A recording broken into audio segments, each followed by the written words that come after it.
नमस्कार मेरे प्यारे दोस्तों, मेरा नाम है ज्योति। अपन लोग चौहान वंश पढ़ रहे थे, जिसमें मैंने स्टार्टिंग में आपको बताया था चौहान वंश ने कहाँ-कहाँ शासन किया था। तो अपन ने पहले अजमेर सांबर पढ़ लिया, इसके बाद अपन रणथंभौर पढ़ेंगे। तो इससे पहले वाली वीडियो में बताया था कि पृथ्वीराज तृतीय के जो पुत्र थे उनको हरिराज जी ने हटा दिया, जो पृथ्वीराज तृतीय के भाई थे उन्होंने हटा दिया। तो ये कहाँ आ गए गोविंदराज? रणथंभौर आ गए। तो रणथंभौर में इन्होंने क्या किया था? चौहान वंश के शासन की स्थापना की थी। तो पहले हमारे रहेंगे रणथंभौर के पढ़ेंगे, ठीक है अपन।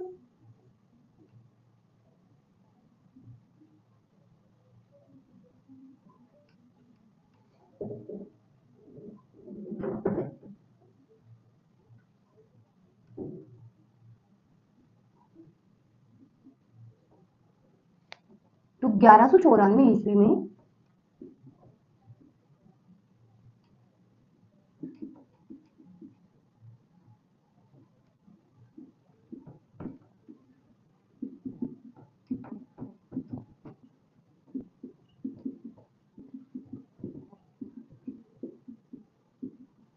1194 ईस्वी में गोविंद राज ने रणथंभौर में चौहान वंश की स्थापना की। ओके, तो कब किसने की थी चौहान वंश की स्थापना रणथंभौर में? गोविंद राज ने, है ना। और सांबर में किसने की थी? कमेंट में बताना, वैसे बता देती हूँ, वासुदेव चौहान है जिन्होंने सांबर में की थी। ओके, सेकंड गोविंद राज के बाद बालन आए, ठीक है। इनके बाद पहलादन आए। इनको लिखाएंगे नहीं क्योंकि ये नॉर्मली जैसे आते हैं ना, क्वेश्चन में आता है कि क्रम आते हैं चौहानों के, कि रणथंभौर के चौहान शासकों के क्रम, तो उस क्रम में इन शासकों का नाम आ जाता है। इनके बाद अपने वीर नारायण आए थे।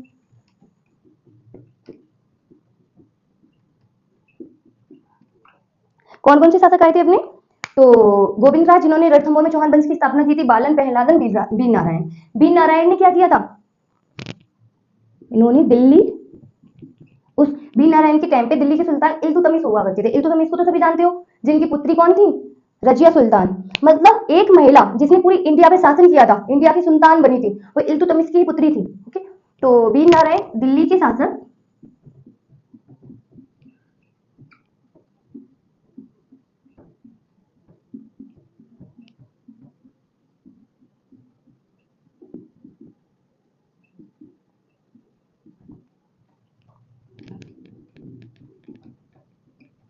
तो वीर नारायण किसके खिलाफ लड़ते हुए मारे गए? तो इल्तुतमिश, इल्तुतमिश याद रहेगा। कौन कौन हो गए? गोविंद राज, बालन, पहलादन और वीर नारायण।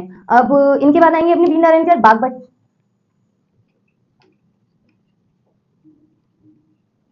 इन्होंने क्या किया? वीर नारायण तो दिल्ली के सुल्तान इल्तुतमिश के खिलाफ लड़ते हुए मारे गए थे। और इधर बागभट्ट के टाइम पे दिल्ली का सुल्तान नासिरुद्दीन।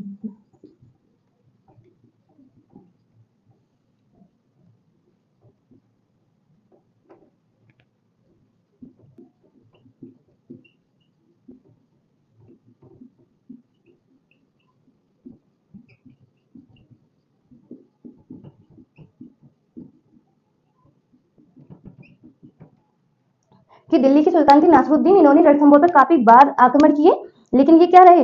विफल रहे, मतलब आक्रमण नहीं कर सके। तो अपन रणथंभौर के मोस्टली 4 शासक पढ़े हैं अभी अपन ने। तो गोविंद राज वही पृथ्वीराज तृतीय के पुत्र थे, जो 1194 ईस्वी में रणथंभौर में चौहान वंश की स्थापना करते हैं। इसके बाद अपने बालन आ जाते हैं, बालन के बाद पहलादन, पहलादन के बाद वीर नारायण आते हैं, जो कि दिल्ली के सुल्तान इल्तुतमिश के खिलाफ लड़ते हुए मारे गए। इनके बाद वीर नारायण के बाद अपने बागभट्ट आ जाते हैं। बागभट्ट के समय पे नासिरुद्दीन मोहम्मद थे दिल्ली में सुल्तान, इन्होंने काफी बार रणथंभौर पर अटैक किए, आक्रमण किए, लेकिन ये एक भी बार सफल नहीं हुए। उस टाइम पे बागभट्ट थे। ओके, इनके बाद आएंगे जैत्र सिंह।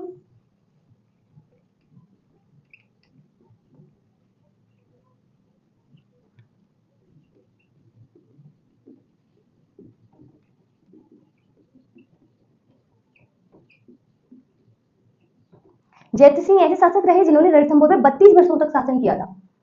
ओके, और अपने जीवन काल में ही जो अपना जो शासन था वो अपने पुत्र किसको दे दिया? हम्बीर चौहान को, है ना। अभी आपको कमेंट करना है कि अपने सांबर अजमेर से कौन से राजा थे जिन्होंने अपने जीवन काल में अपना जो शासन था वो अपने पुत्र को दे दिया। ओके,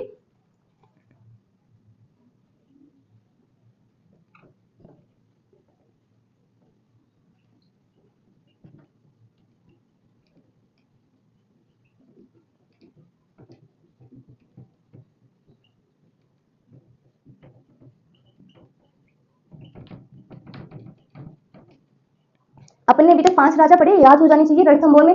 सबसे पहले अपने गोविंद राज थे, गोविंदराज ने क्या किया, 1194 ईस्वी में रणथंभौर में चौहान वंश की स्थापना कर दी। उसके बाद बालन आए, बालन के बाद पहलादन, पहलादन के बाद अपने वीर नारायण आए थे, वो वीर थे इसलिए दिल्ली के साथ साथ दिल्ली के सुल्तान इल्तुतमिश के खिलाफ लड़ते हुए मारे गए। ओके, उसके बाद अपने कौन आए थे, बागभट्ट। बागभट्ट बागभट्ट के समय पे जो दिल्ली के सुल्तान थे जिनका नाम था नासिरुद्दीन, उन्होंने काफी बार रणथंभौर पर अटैक किए लेकिन वो अपनी योजनाओं में विफल रहे, अर्थात वो अटैक में हार गए, है ना। उसके बाद अपने आए जैत्र सिंह, ये हम्बी के पिता थे मतलब जैत्र सिंह थे, इन्होंने 32 साल शासन किया था और अपने जीवन काल में ही अपना जो शासन था, अपनी राजगद्दी थी, वो अपने पुत्र हम्बीर को दे दी। एक बार इसका स्क्रीनशॉट ले लीजिए।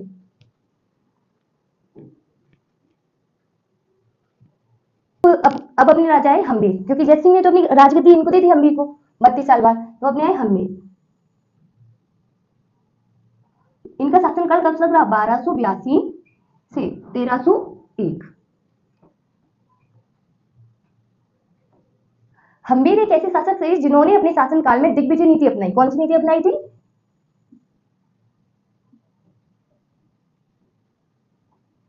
दिग्हतार्थ दिशा और विजयता जीतने वाला, मतलब अपने आसपास की सारी दिशाओं को जीतने वाला शासक था हम्बीर, है ना। इन्होंने क्या किया, अपने आसपास के सारे राजा, जितने भी राजा थे, जैसे अपने गुजरात से थे, गुजरात मालवा यहाँ के शासकों पे भी अधिकार कर लिया था इन्होंने। आबू, चित्तौड़, भीमरस, हर जगह इन्होंने अधिकार कर लिया था। तो इन्होंने क्या किया, दिग्विजय नीति अपनाई।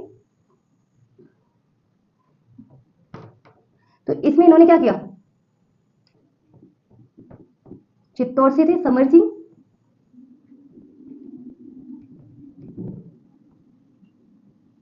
आबू से थे प्रताप सिंह,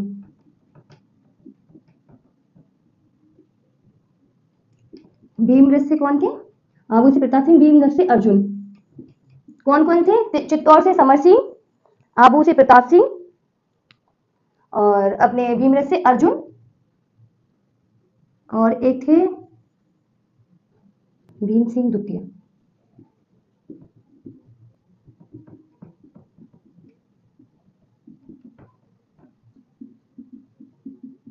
ठीक है, तो इन्होंने किस किस से विजय प्राप्त की थी, दिग्विजय था, अपनी चारों ओर की दिशाएं जीतना, जिसमें अपने थे समर सिंह चित्तौड़, ये वही समर सिंह है जो राजा रतन सिंह के पिताजी थे। पद्मिनी सुना था, अपना शाखा होगा, वही ये समर सिंह है, राजा रतन सिंह के पिताजी। उनके बाद आबू से प्रताप सिंह थे, भीमरस से अर्जुन सिंह और अपनी धारा नगरी से भोज परमान, इन्होंने इनको जीत लिया। अब अपने उस टाइम पे दिल्ली में जलालुद्दीन बैठे हुए थे, जलालुद्दीन खिलजी, खिलजी शासक थे सुल्तान। तो उनको जब पता चला कि दिल्ली से जस्ट नीचे अपना राजस्थान है तो उनको जब पता चला कि भैया राजस्थान में कोई ऐसा शासक है जो दिग्विजय नीति अपना रहा है ना, वो अपने आसपास के सारे क्षेत्रों को जीत रहा है, अगर वो सारे क्षेत्रों को जीतेगा तो अपना क्या होगा, है ना। आज उसने अभी आबू, चित्तौड़, भीमरस ये जीते हैं, और इधर गुजरात भी चला गया है, तो भाई अपना दिल्ली पे भी अटैक करेगा, है ना। तो उसने क्या किया, जलालुद्दीन मोहम्मद ने अपना जो तबेला था, तंबा वगैरह, वो उठा के आ गया चित्तौड़, इधर सॉरी रणथंभौर। तो अपनी जो जलालुद्दीन मोहम्मद थे, इसने 2 बार अटैक किया, एक तो 1290 और 1292। ओके,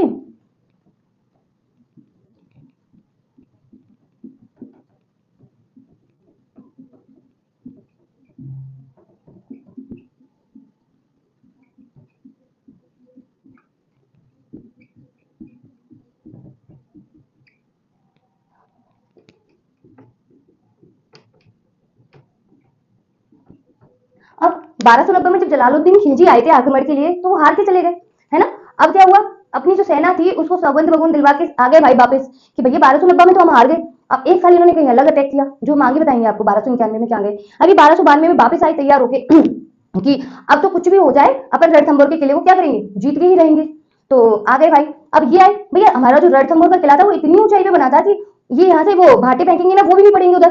तो ये क्या, इन्होंने तंबू वंबू लगा लिया और ये बैठे रहे, इन्होंने खूब 8-9 महीने बैठे रहे। उसके बाद अपने जो जलालुद्दीन खिलजी थे, इनको लगा कि अब अपनी पूर पड़ने वाली नहीं है, भैया बैठे रहेंगे कब तक, यहाँ बैठे बैठे इनकी प्रतीक्षा करते रहेंगे और क्या करना। तो ये जलालुद्दीन खिलजी बोले कि चलो अपन तो चलते हैं वापस दिल्ली। उस टाइम पे वापस दिल्ली आ गए 1292 में भी, दूसरे युद्ध में भी। लेकिन इनके जो साथी थे उन्होंने बोला कि भाई साहब आप जो आए थे हमें लेके, उस टाइम पे तो आप सौगंध वगंध खिला के आए थे कि कुछ भी हो जाए इस बार तो रणथंभौर को जीत के आएंगे, तो अब कैसे जा रहे हैं। तो उस बात पे अपने जो जलालुद्दीन खिलजी थे, इन्होंने बोला कि ऐसे 10 किलों को मैं मुसलमान के बालों के बराबर भी नहीं समझता, है ना। तो क्वेश्चन आता है कि ये किसने कहा कि ऐसे 10 किलों को मैं मुसलमान के बालों के बराबर नहीं समझता, तो जलालुद्दीन खिलजी ने कहा। किस किले के बारे में कहा, तो रणथंभौर का किला। ओके, तो अपनी विफलता के कारण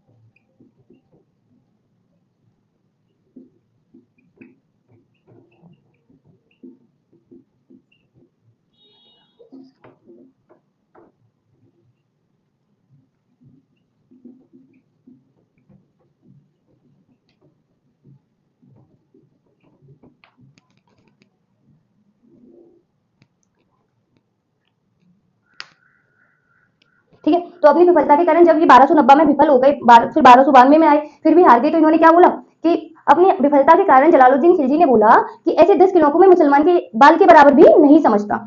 ओके, एक बार इसका स्क्रीनशॉट ले लीजिए।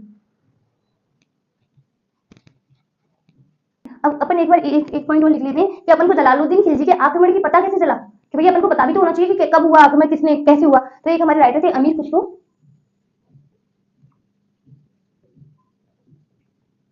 ठीक है, एक हमारे राइटर थे अमीर खुसरो, इन्होंने अपनी पुस्तक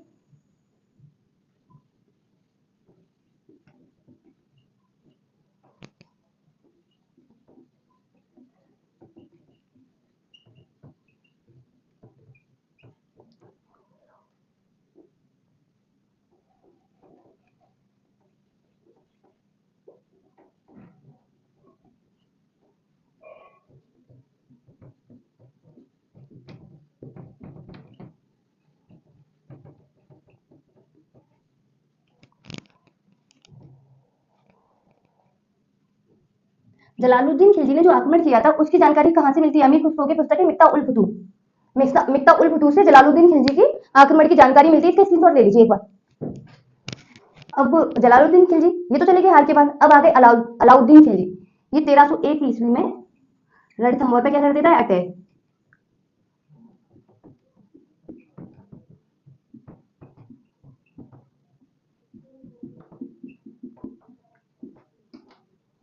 कौन? अलाउद्दीन खिलजी।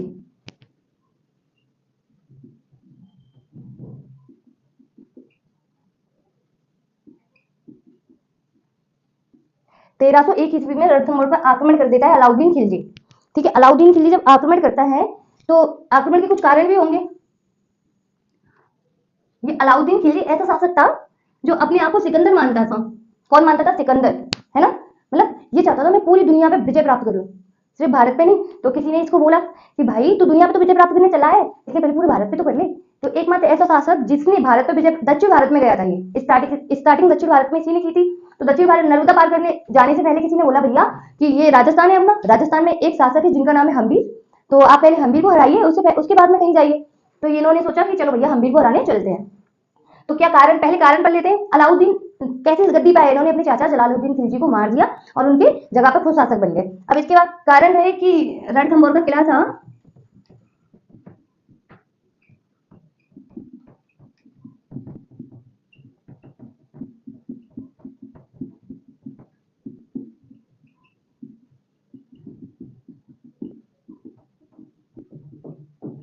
रणथंभौर का किला अपने सामरिक महत्व के लिए प्रसिद्ध था, फर्स्ट पॉइंट। सेकंड था कि अलाउद्दीन खिलजी पूरी दुनिया को जीतना चाहता था। तो क्या अलाउद्दीन खिलजी अपने साम्राज्य का विकास करना चाहता था।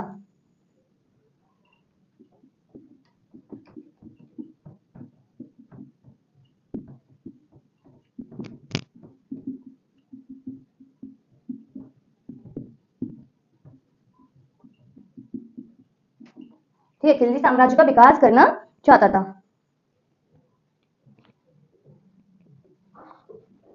जो रणथंभौर का किला था दिल्ली से मालवा व गुजरात की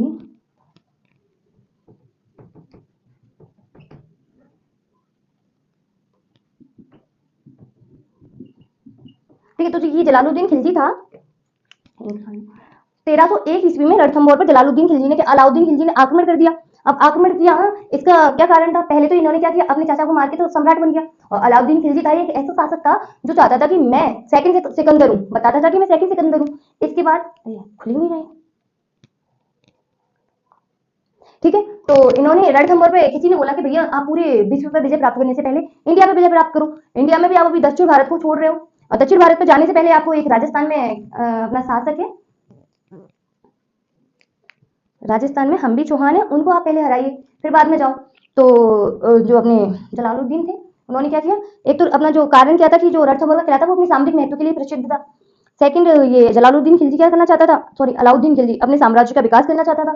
थर्ड पॉइंट था कि जो अपना रणथंभौर का किला था वो दिल्ली से मालवा व गुजरात के मार्ग के बीच में पड़ता था, मार्ग में पड़ता था दिल्ली से मालवा व गुजरात के, इसलिए। फोर्थ था कि अलाउद्दीन खिलजी, ये भले ही चाचा जी को मारा है, लेकिन ये था ना कि अपने जो खिलजी वंश था उसकी बेइज्जती तो की थी ना, चाचा जी को मार के भले ही गद्दी पे बैठे हैं, लेकिन उनका बदला एक वो रहता है ना कि अंदर की चाचा को हरा दिया तो बदला लेंगे। तो अलाउद्दीन खिलजी, जलालुद्दीन खिलजी,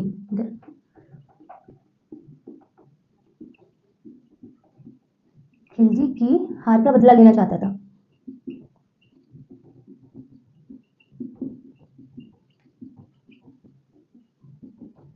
है ना। थर्ड फोर्थ पॉइंट है कि अपने हम्बीर थे, हम्बीर ने जलालुद्दीन खिलजी के, अलाउद्दीन खिलजी को,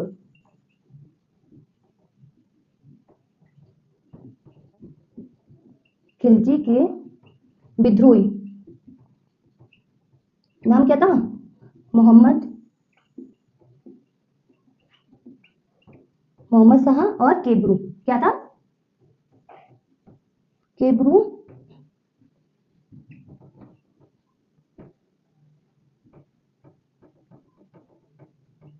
शरण दी। मतलब हम्बीर ने अलाउद्दीन खिलजी के दो विद्रोही थे, मोहम्मद शाह और केबरू, इन दोनों को क्या दे दी, शरण, कि भैया आ जाओ आप, हम आपकी उससे रक्षा करेंगे अलाउद्दीन खिलजी से। हुआ क्या था, जब जलालुद्दीन खिलजी शासक थे उस टाइम पे 1294 ईस्वी में मंगोल ने भारत पे आक्रमण कर दिया। जब मंगोल्स ने भारत पे आक्रमण किया उस टाइम पे जलालुद्दीन खिलजी थे शासन पे, तो उन्होंने मंगोलियों को हरा दिया। उसके बाद क्या हुआ, उन्होंने 4000 मंगोलों को गिरफ्तार कर लिया। उन्होंने बोला जलालुद्दीन खिलजी ने कि अगर आप या तो मुसलमान धर्म स्वीकार कर लीजिए, मंगोलों से बोला, या फिर आपको हम मार देंगे। तो सारे जो मंगोल्स थे उन्होंने बोला कि हम अपने आप को सरेंडर करते हैं और आप हमें मुसलमान धर्म स्वीकार करवा दीजिए। तो ये मोहम्मद शाह केबरू थे, ये मंगोल थे, मंगोल मुसलमान नहीं होते, है ना। तो ये मुस्लिम बन गए 4000। तो फिर क्या हुआ, इधर से ये सेना में जब भर्ती हो गए तो अपने मुस्लिम और ये मंगोल्स दोनों मिलकर गुजरात पे अटैक करते हैं और गुजरात से काफी सारा धन इकट्ठा करवा लेते हैं, है ना, लेके आते हैं। अब क्या था कि मोहम्मद जो खिलजी थे अपने, अलाउद्दीन खिलजी, इनके 4 सेनापति थे, उनमें उलुग खां और नुसरत खां, ये 2 गए हुए थे उनके साथ। तो मोहम्मद शाह इधर से कैबरू थे, टोटल 4 थे। तो इन्होंने बोला कि भैया जो धन अपन ने लूटा है गुजरात से, इसमें से कुछ हमें भी तो दो, हम भी आपकी सेना का एक हिस्सा है, अब हम भी मुसलमान बन गए। ये अलग बात है कि हम नए नए मुसलमान बने। तो उलग खां ने बोला कि ठीक है देते हैं, पर नहीं दिया। इन्होंने बस 20% मांगा था, है ना, उस लूट का। उन्होंने नहीं दिया तो इन्होंने इनके खिलाफ बगावत कर दी। अलाउद्दीन खिलजी के खिलाफ जब मोहम्मद शाह केबरू ने बगावत कर दी तो अलाउद्दीन खिलजी के विद्रोही हो गए। तो विद्रोह के कारण ये भाग के कहाँ चले गए, हम्बीर के पास। इन्होंने बोला दुश्मन का दुश्मन अपना मित्र। अब अलाउद्दीन खिलजी तो इनका दुश्मन हो गया और उनका दुश्मन हम्बीर चौहान पहले से ही था, तो दुश्मन का दुश्मन अपना मित्र चले गए। अब हम्बीर ने बोला कि भैया टेंशन लेने की जरूरत नहीं है, जब तुम्हारा भाई इधर बैठा है तो क्या करेगा अलाउद्दीन खिलजी, अपने को मारेगा अलाउद्दीन खिलजी। अपन दिग्विजय नीति अपनाता है, चारों तरफ मतलब चारों तरफ से विजय प्राप्त करता है। तो उन्होंने बोला देख लो भैया, सोच लो, अलाउद्दीन खिलजी के खिलाफ तो आए हैं हम, आप हमें शरण दोगे, उन्होंने लो जागीर भी ले लो। अब इधर अलाउद्दीन खिलजी को पता चल गया कि भैया दिल्ली से जस्ट नीचे हम्बीर बैठा हुआ है राजस्थान में, और इसने क्या किया है, हमारा एक तो हमारे जो शत्रु हैं विद्रोही उनको शरण दे दी। कौन से 2 विद्रोही थे, मोहम्मद शाह और कैबरू, इन दोनों को शरण दे दी। शरण देने के बाद भैया जागीर भी दे दी कि लो जागीर लो, है ना। अलाउद्दीन को क्या आ गया गुस्सा, बोले अपने को नहीं बनेगी, अब अपन तो आक्रमण करेगा। तो इधर से एक बार इसका स्क्रीनशॉट ले लीजिए, फिर बताते हैं। अब हम भी ने क्या इधर से खिलजी ने एक बार एक समाचार भिजवाया कि भाई हमें आपसे कोई दुश्मनी नहीं है, आप एक काम कर दो, हमारे 2 दुश्मन है, मोहम्मद शाह कैबरू जिनको आपने जागीर दे रखी है, उनको हमें वापस दे दो। लेकिन हम भी हटी राजा, क्या बोले कि भाई भाई ने जब एक बार कमिटमेंट कर दी ना, अब अपनी आपकी भी नहीं सुनेगा। ये पहले डायलॉग हम भी का ही था, बाद में हमने अलग से सलमान खान ने लिया, वो अलग बात है। तो इसके बाद कमिटमेंट हो गया। अब इधर से अलाउद्दीन खिलजी, मैं दूसरा सिकंदर दुनिया का, और मुझे बोला कि भाई ने कमिटमेंट कर दिया। अब देखो 1301 इन्होंने क्या किया, अलाउद्दीन खिलजी ने अपने 3 सेनापति भेज दिए। इधर खिलजी लिख देती हूँ, ठीक है, खिलजी कमांडर्स थे, और इधर कौन थे, चौहान कमांडर।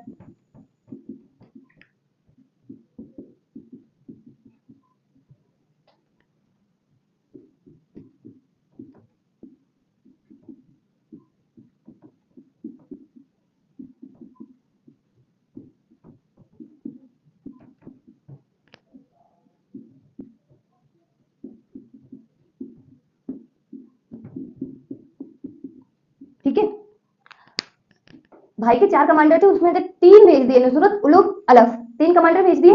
चूंकि हमारे हम्बीर साहब उस टाइम पे क्या थे, मौन व्रत धारण किए हुए थे, तो लड़ाई करने नहीं आ सकते थे, क्योंकि लड़ाई में चिल्लाते हैं ना नॉर्मली लड़ाई में चिल्लाते हैं, वो तो युद्ध थे भाई।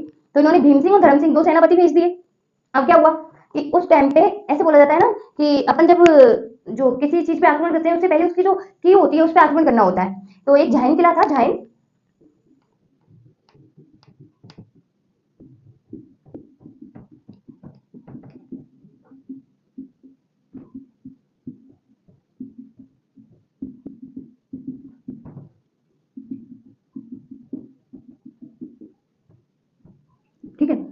तो भाई कहाँ है, नुसरत खां उलुग अलग। सेनापति कौन से खिलजी के, नुसरत खां उलुग अलग। इधर अपने चौहान वंश में से सेनापति कौन थे, हम्बीर के भीम सिंह धर्म सिंह। इनको पता चला, किसी ने बोला कि भाई रणथंभौर पे अटैक करने से पहले झाइन किले पे अटैक करो, क्योंकि ये रणथंभौर की क्या है, चाबी। तो इन्होंने क्या किया, झाइन किले पे अटैक किया। नुसरत खां आए थे इधर से, नुसरत खां और भीम सिंह। पहले तो क्या हुआ, जो चौहान सेनापति थे इन्होंने अलाउद्दीन की खिलजी की सेना को हरा दिया, और जो ये दूसरे युद्ध से जो धन लूट के लाए थे ना, वो लूट लिया। अब ये चले गए, लौट के जा रहे थे अलाउद्दीन की सेना, उधर भाई जा रहे थे अपने। तो भीम सिंह थे, थोड़े भीम नाम से भी भीम थे, और वो धर्म सिंह थे। अब धर्म सिंह को सारा खजाना दे दिया और बोला आप आगे आगे चलो, मैं पीछे पीछे आता हूँ। अब भीम सिंह पीछे पीछे गए, धर्म सिंह आगे, भीम सिंह पीछे अपनी सेना को लेके। उधर से इनको पता नहीं क्या हुआ, लौट के आ गए, और इन्होंने क्या कर दिया इन पे अटैक। जब अटैक किया तो भीम सिंह और ये नुसरत खां लड़ते हुए क्या हो गए, मारे गए। अलाउद्दीन खिलजी के कौन चले गए, नुसरत खां और हमारे भीम सिंह।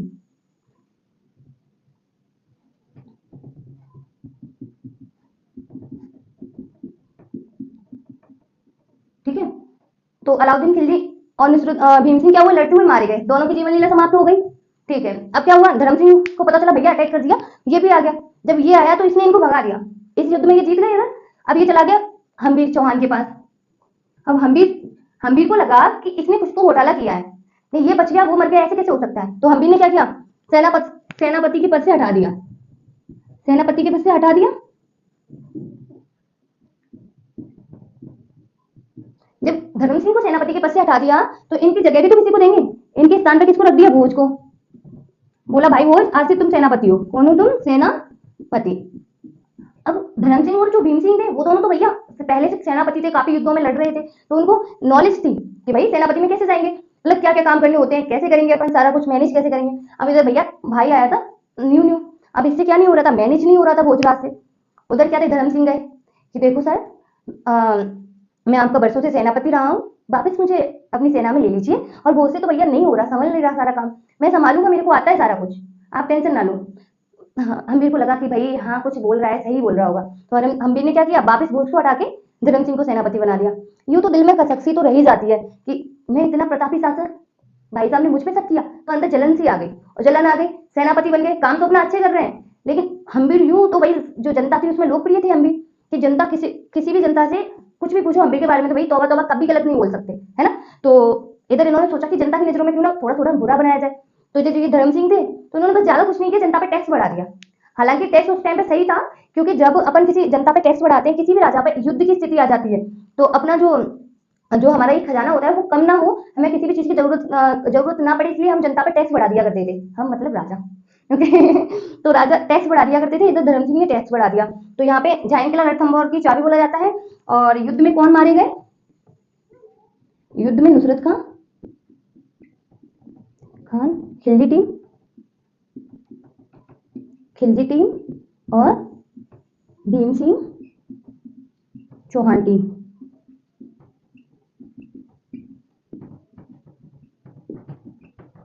ठीक है, मारे गए। अब क्या हुआ, अब ये चले गए, इधर ये भोज था, तो धर्म सिंह की जगह भोज को सेनापति बना दिया, वापस धर्म सिंह को बनाया।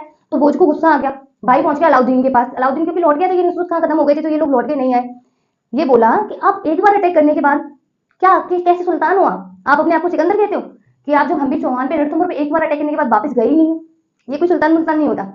भाई इसने थोड़ी चिंगारी लगाई, वो तो बैठा ही था कि कोई आए और चिंगारी लगाए। उसने बोला उठा लो भाई अपने टाट कमंडल, जितने भी सारे व्यवस्था के सामान है, अपनी सेना को लेके आ गया रणथंभौर पे वापस अटैक करने। तो 1301 ईस्वी में रणथंभौर पे अटैक करता है अलाउद्दीन खिलजी।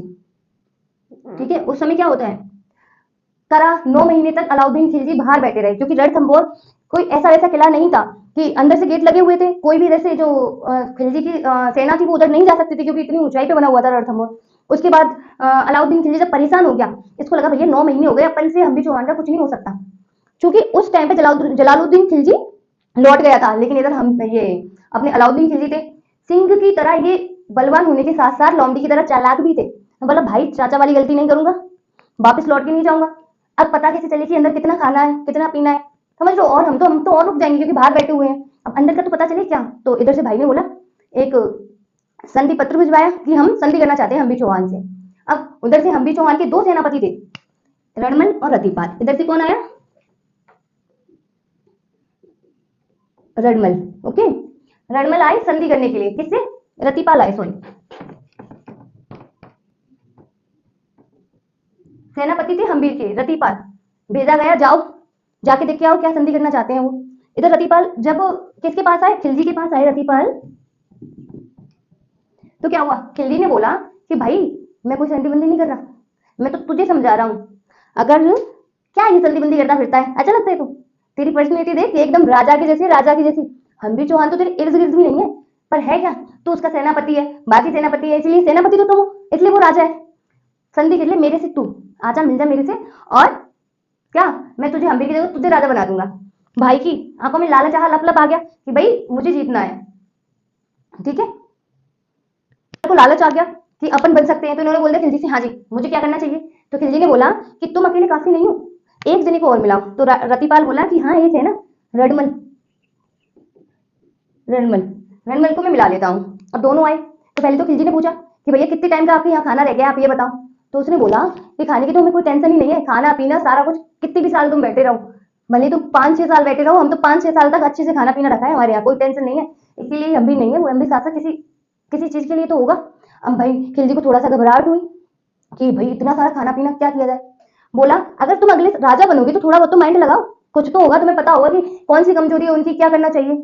उन्होंने बोला कि सर हमारे जो जनता है हमारे यहाँ, भाई चूंकि हम हिंदू हैं तो गाय को बहुत महान माना जाता है, तो अगर हम कुछ खाने में उनके में जो अन्न भंडार है जहाँ पे हमारा खाना रखा हुआ है, पूरा अनाज भरा हुआ रखा हुआ है, वहां पे हम कुछ गाय से रिलेटेड कुछ कर दें तो काम बन सकता है। उन्होंने बोला खिलजी ने, भाई देरी किस बात की, जल्दी जाओ और करो।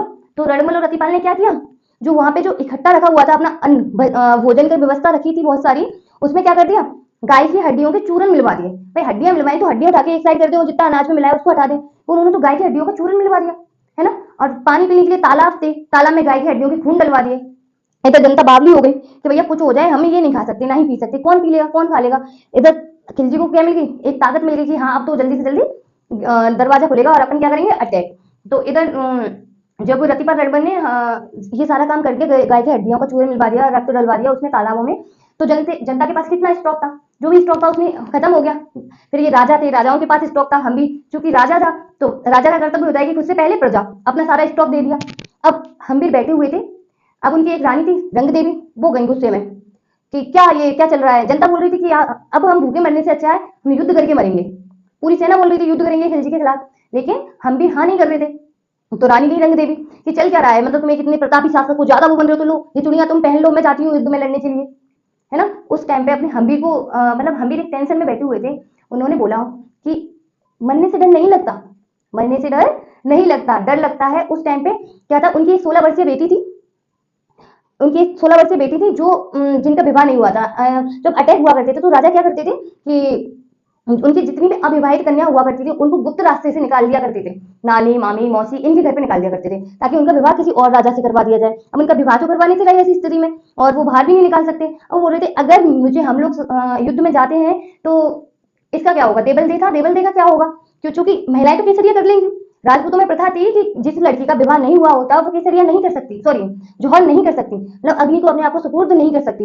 ये बात बगल में देवल दे खेल रही थी, मतलब थोड़ी दूरी पे खेल रही थी, उन्होंने सुन लिया कि मेरे पिता मेरे कारण युद्ध करने नहीं जा रहे। भाई प्रतापी शासक की पुत्री प्रतापी होगी, रगों में खून था भाई चौहानों का। चल उन्होंने क्या किया, जो रणथंभौर का किला था उस पर चढ़ गई और रणथंभौर को आखिरी बार प्रणाम किया, और उन्होंने क्या किया, नीचे एक पदम तालाब था उसमें कूद गई और जौहर कर लिया। उस टाइम पे उन्होंने किया था जल जौहर। तो आता है क्वेश्चन कि किस प्रतापी शासक की पुत्री थी और उनका नाम क्या था जिन्होंने जल जौहर किया। हम्बी चौहान की थी, रणथंभौर से थी, और उनका नाम था देवल दे, जिन्होंने पदम तालाब में कूद के जल जौहर कर लिया। ठीक है, इधर एक बार इरेज कर देती हूँ इसको, लिखो तो लिख सकते हो आप लोग, ठीक है। तो अब ये रणथंभौर था राजस्थान।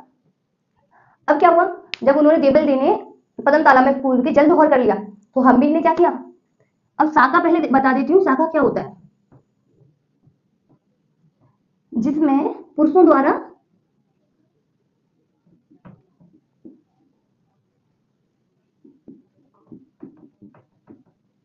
और महिलाओं द्वारा जौहर।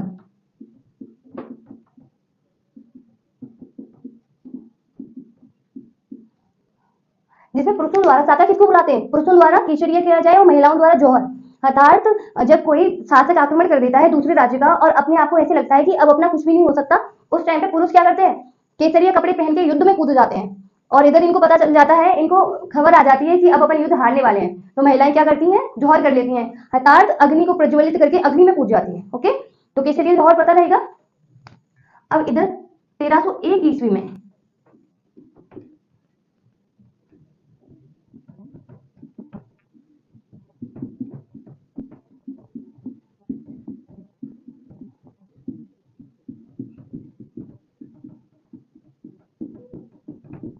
ठीक है, 1301 ईस्वी में राजस्थान का पहला साका हुआ रणथंभौर में।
तो क्या हुआ, 1301 ईस्वी में राजस्थान का पहला साका हुआ, जिसे रणथंभौर, जो कि रणथंभौर में हुआ था। आप लोग कहोगे 1301 से पहले 1299 ईस्वी में लगभग जैसलमेर में साका हुआ था, लेकिन उसे राजस्थान का प्रथम साका क्यों नहीं कहा गया, क्योंकि वो साका नहीं हुआ था, उसमें केसरिया और जौहर में से एक ही हुआ था, इसीलिए अपन अपना जो साका हुआ था प्रथम, वो रणथंभौर में हुआ था। ओके, राजस्थान का। तो क्वेश्चन आता है राजस्थान का प्रथम साका कहाँ पे हुआ था, या फिर आरएएस के एग्जाम में आ जाता है, अपने साकाओं के नाम लिख दिए जाते हैं और डेट्स लिख दिए जाते हैं, फिर उनको मिलाने के लिए जो कॉलम होते हैं ना, फर्स्ट सेकंड तृतीय मतलब थर्ड फोर्थ, उन कॉलमों को मिलाने के लिए होता है। तो याद रखिएगा, राजस्थान का जो फर्स्ट साका है वो रणथंभौर में हुआ था 1301 ईस्वी में। इस टाइम पे अपने शासक थे जिन्होंने केसरिया किया था, हम्बीर देव, और इधर अपनी जो जौहर करने वाली रानी थी रंग देवी, और इनकी एक पुत्री थी जिनका नाम था देवल देव, जिन्होंने पद्म तालाब में कूद कर क्या कर लिया, जल जौहर कर लिया।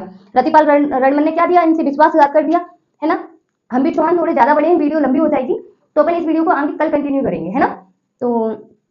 तो इस वीडियो को आगे कल कंटिन्यू करेंगे, थोड़ा ज्यादा लंबा हो जाएगा, तो एक बार आप पूरा इसको एक बार रिवाइज कर लें कि हम्बीर देव ने क्या किया, 1282 ईस्वी से लेके 1301 ईस्वी तक शासन किया था। इनके शासनकाल में क्या हुआ था, इन्होंने दिग्विजय नीति अपनाई, जिसमें समर सिंह अपने चित्तौड़ से थे, प्रताप सिंह आबू से थे, भीमरस से अर्जुन थे, इन्होंने जीत हासिल की, जलालुद्दीन खिलजी को 2 बार हराया, उनके अटैक को 2 बार विफल किया, 1290 और 1292।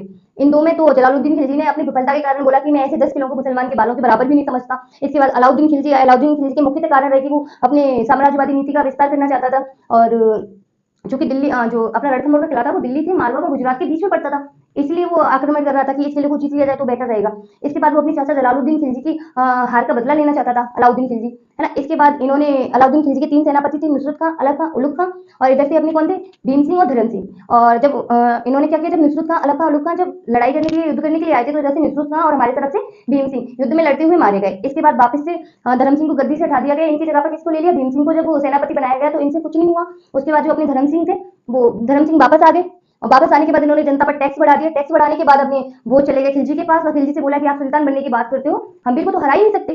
तो वो वापस आया 1301 ईस्वी में, फिर इन्होंने अटैक किया। अटैक तो 1299 से चल रहा था, लेकिन 1301 वाला थोड़ा बढ़ा था। इन्होंने अटैक किया, यहाँ पे रडपल और रतिपाल ने क्या कर दिया, हम्बीर के साथ विश्वासघात कर दिया। हम्बीर की एक पुत्री थी देवल देव, जो अविवाहित थी, उन्होंने पद्म तालाब में कूदकर आत्महत्या कर ली, और हम्बीर ने केशरिया किया, तथा उनकी पत्नी रंग देवी ने क्या किया था, जौहर किया था। और इससे आगे का अपन कल पढ़ेंगे, क्योंकि बड़ा वीडियो थोड़ी लॉन्ग हो जाएगी।